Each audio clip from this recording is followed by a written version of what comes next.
יצא לך או לך פעם לחוש שדוחים אותך מאיזה מעגל חברתי או מקום מפגש של אנשים מסוימים? וזאת למרות שהמטרות שלך חיוביות ואת רק מבקשת להתרומם ולתרום לך ולאחרים על ידי הצטרפות לאותו מעגל? דבר דומה קרה בפרשת השבוע, פרשת אמור, כאשר בסוף הפרשה אנחנו נתקלים בבן אישה ישראלית, שלפי המקורות רצה להסיט את מקום מגוריו מהאזור שמחוץ למחנה ישראל, לתוך מחנה שבט דן, בקרב מחנה ישראל. להזכיר לכם, בן הישראלית שמופיע בפרק כ"ד פסוק י' כבן איש מצרי, נתקל באדם שהתנגד להעברתו למחנה שבט דן, ומתוך כך נוצרה מריבה בין בן המצרי לאיש הישראלי משבט דן. פסוק כתוב גם ששם אמו של בן המצרי היא ישראלית בשם שלומית בת דברי, ומבלי להיכנס לפרטים, מדובר באישה שילדה בן מצרי מחוץ לנישואין. ולפי רש"י, היא לא ממש הייתה חפה מפשע במקרה הזה. לענייננו, כדאי לציין שהכתוב מזכיר את שם אמו רק לאחר שכתוב במפורש שהמצרי שהתקוטט עם הישראלי קילל את השם. מה זה אומר לנו? אילו היו מתקוטטים והיו מגיעים לעמק השווה, ובמקרה זה המצרי היה מקבל עליו את הדין שנפסק בבית דינו של משה רבנו, הכוונה, פסק הדין היה שישאר במקומו מחוץ למחנה, והיה נמנע מלקלל את השם, הוא היה חוזר למקום חנייתו מחוץ למחנה, ואולי לא היו מזכירים כלל את שם אמו. התורה קבעה מקום מגורים לסוגי אנשים שונים שנספחו לעם ישראל. בקרב המחנה היה לכל שבט מקום מוגבל מסומן להשתכן בו, ואילו אנשים כמו הערב רב, מצורעים, וגם האדם הזה שהיה מקרה יוצא דופן של בן איש מצרי ובן אישה ישראלית, היה אמור לשכון מחוץ למחנה מסיבה פשוטה. כי בתורה כתוב איש על דגלו לבית אבותם, והיות ואביו לא היה יהודי, אין לו מקום רשמי במחנה ישראל. אבל לא דחו אותו לגמרי, כמו שלא דחו את הערב רב, שהוגדרו כנספחים ומתלווים לעם ישראל במסעיהם במדבר מחוץ למחנה. אבל המצרי לא היה מרוצה מפסק הדין, ולכן קילל את השם. אם המצרי באמת רצה להתקדם מבחינה רוחנית, שמתוך כך הציב את אוהלו בתוך מחנה דן, שהוא במחנה ישראל, לאחר ששמע את פסק הדין מבית דינו של משה רבנו, שמקומו מחוץ למחנה, היה צריך לקבל עליו את הדין ולהשיב את אוהלו מחוץ למחנה. אבל הוא התנגד לפסק הדין, וגילה דווקא תכונה לא יהודית, תכונה של התנגדות לפסק הדין, כאילו לומר, או שאתם מכניסים אותי, או שאין לי חלק לא בכם ולא באלוקיכם, ולכן קילל את השם וקיבל את עונשו על כך. אחד המסרים החזקים בסיפור הזה הוא שרצוי שנכיר את מקומנו. עלינו לדעת שהשם ברא עבורנו את הנסיבות ואת המסגרות בהן עלינו לפעול. ולמרות שיש לנו בחירה חופשית, היציאה מהמסגרת המותאמת לנו מלמעלה היא לא דבר פשוט, ואם יוצאים ממנה צריכים להיות זהירים מאוד. וזה נכון גם אם אנחנו שואפים להציב את עצמנו במקום נעלה יותר. אבל תתפלאו לדעת שיציאה ממסגרת מסודרת וממצב מקובע יכול גם להיות דבר חיובי. אז לפני שנמנה נזקים אפשריים מהיציאה מהמסגרת, בואו נבדוק מספר מקרים בהם היא דווקא חיובית. דוגמה ראשונה, לא נגיד למי שקיבל עליו עול מצוות לאחרונה, שדווקא יישאר במקום שיש שם רבים שאינם שומרי תורה ומצוות. אולי הם ילעגו לו ויטרידו אותו, במיוחד בשלבים הראשונים של חזרתו בתשובה.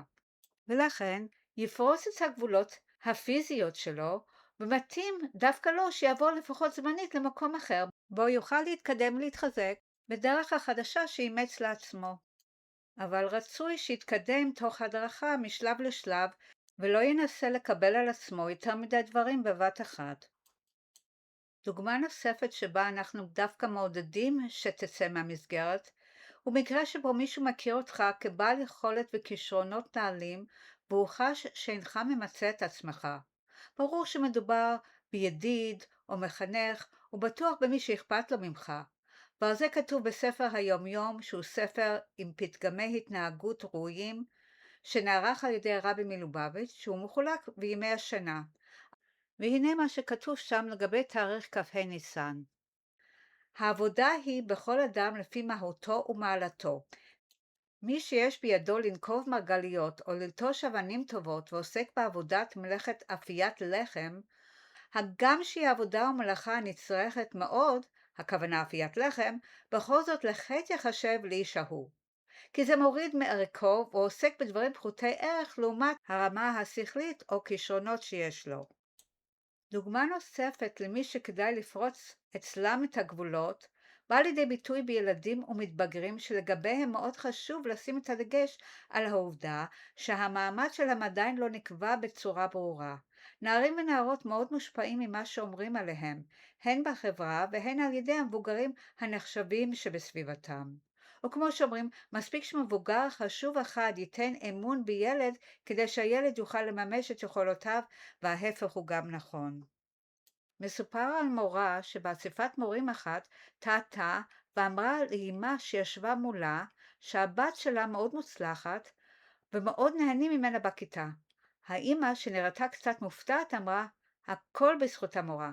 וכשהמורה המשיכה להרעיף על ביתה שבחים, היא שוב חזרה על כך שהכל בזכות המורה.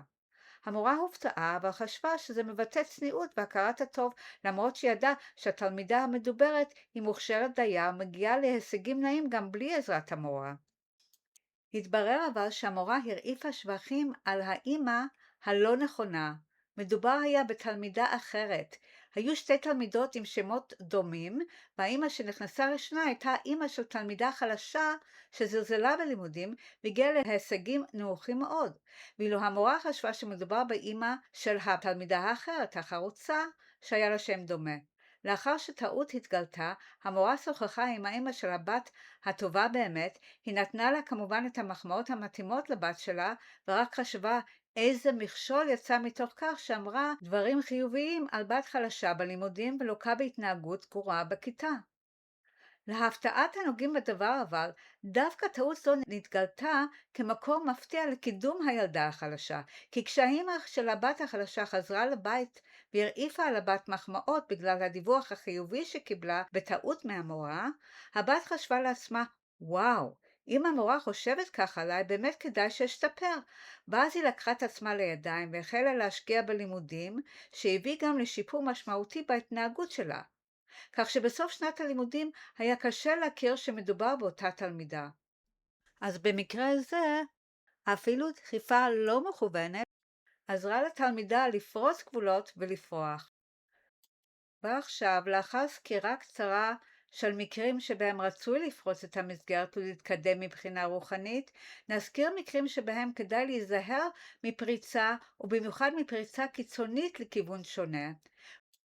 בכל עלייה רוחנית כדאי שתיזהרי לא לקחת על עצמך יותר מדי בבת אחת, כי לא תוכלי לעמוד בזה. עדיף שתתקדמי לאט לאט.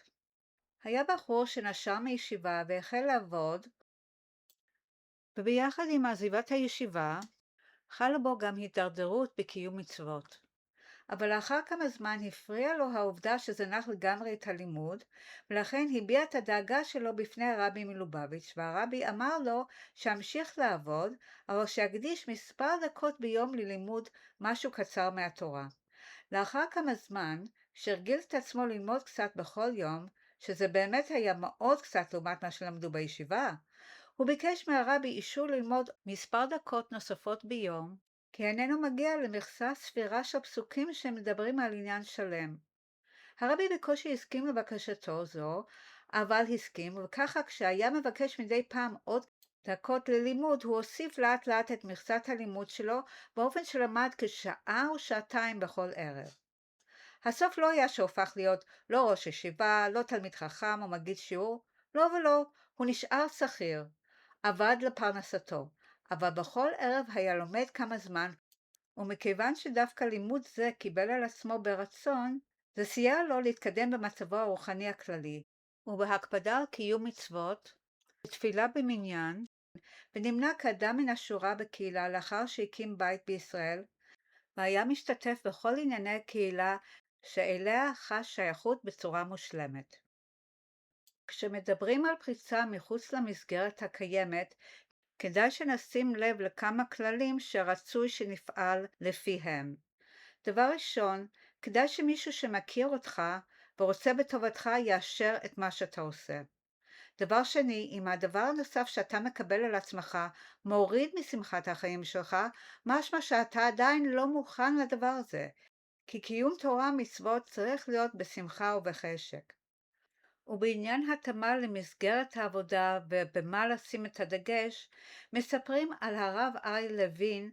כשהתחתן, חמיו הרב אלישיב היה גדול בתורה, ולאשתו, בתו של הרב אלישיב, הפריעה העובדה שבעלה הרב אריה עוסק כל כך בפעולות של חסד שאין לו זמן ללמוד תורה, והוא לא מגיע בזה לרמה של אביה.